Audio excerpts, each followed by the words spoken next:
Қасаңбай мен Әбутәліп ақсақал төңірегінде ауылда көп әңгіме айтылатын. 60-тан асып 70-ке таяса да, шыр еткенге зар болып өткен қос қарияны аяғаннан айтама.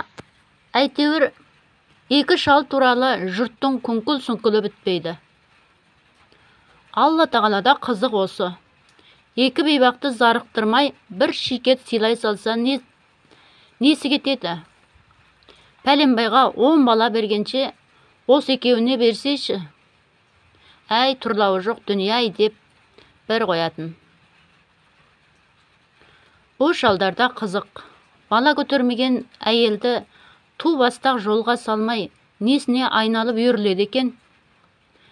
Тағдырдың ісіне не шара деп жүре берсе жүре береді ғой. Әй, өздері де қырт.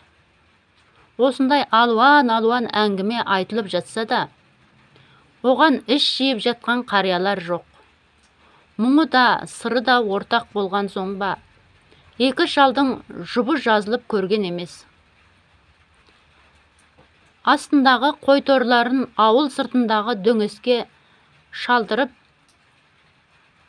жамбастап жата кетіп, ұзақ күнді сонда өткізетін. Не айтатындарын бір Құдай білсін.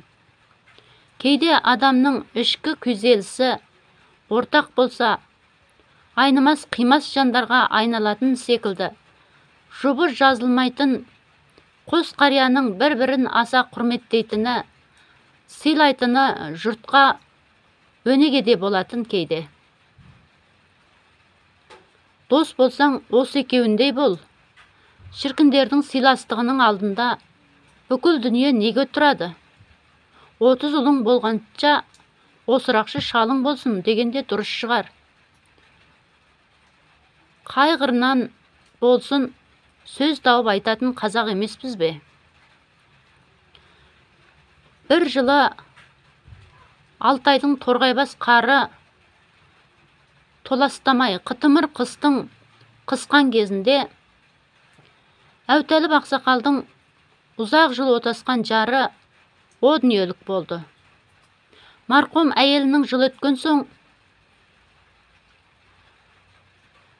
тұстарының Қасаңбай ақсақалдың қайта-қайта қысауымен әбекең төсек жаңғыртты.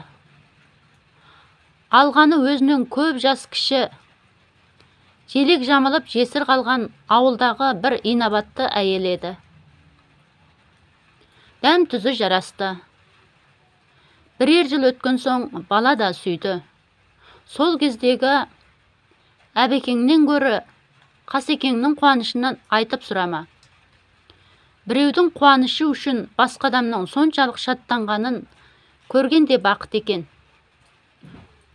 Ол қасиеттен де айырылып барамыз. Адамдық құндылыққа үрке қарап, жатбауыр боп, махаббатсыз дүниені неге сүріп жүргенімізді түсінбейміз. Не керегі бар еді? Екі шалдың арасында ерке төтай болып өскен жаңағы Әбутәліптің баласы Серік 3 жасқа толатын жылы ауылдағы суы тартылып қалған ескі құдыққа құлап, тіл тартпастан бақилық болып кетті.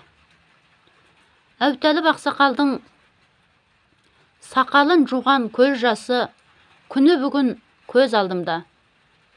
Шаш сақалы қудай адамның егілгенін, әкелер қайғысының соншалықты ауыр болатынын тұңғыш рет сезіндім. Асыр салып ойнап жүрген ойын баласымыз ғой. Жанымыз ашыған сыңай танытып жүргенімізбен әбекеңді бізді қойып бүкіл жұрт жұбата алмаған. Асқар тау шөккендей ауыл күңіреніп тұрып алды. Жас мүрдені жер қойнына берген соң 4-5 күн көрінбей кеткен Қасаңбай ақсақал торшылағын жетектеп бүк түсіп жатқан Әбутәліп шалдың белдеуіне ат байлады. жөткірініп үйге кірді. Кіріп шығып біз жүрміз. Теріс қарап бүк түсіп жатқан әбекеңе үн жоқ. Қасаңбай шал тағы бір жөткірініп алды да: әутәліп, сені қойшы, мен айтсаңшы, бірер жыл болса да бауыр етіңді искедің ғой, мен айтшы мені. Серік сенің ғана емес, менің де алданышым еді. Соны да көп көрді ғой бұл тәңір. Басыңды көтер. Сөз сол болды. Ешкімнің жұбату сөзін құлағына ілмей жатқан әбутәліп ақсақал басын көтеріп, бір солқылдап жылап алды да Қасаңбай досының соңынан сыртқа беттеді. Бұрынғысынша жұбы жазылмайтын екі шал, ауыл, көп өтпей екі ақсақал да өмірден озды. Жұрт жиналып, ақтық сапарға шығарып салды. Марқұмдардың бақыты, бақытсыздығы туралы еш талқы, талас болған жоқ. Жақсы адамдар еді, дейді әйтеу бәрі. Жақсы адамдар еді шынымен.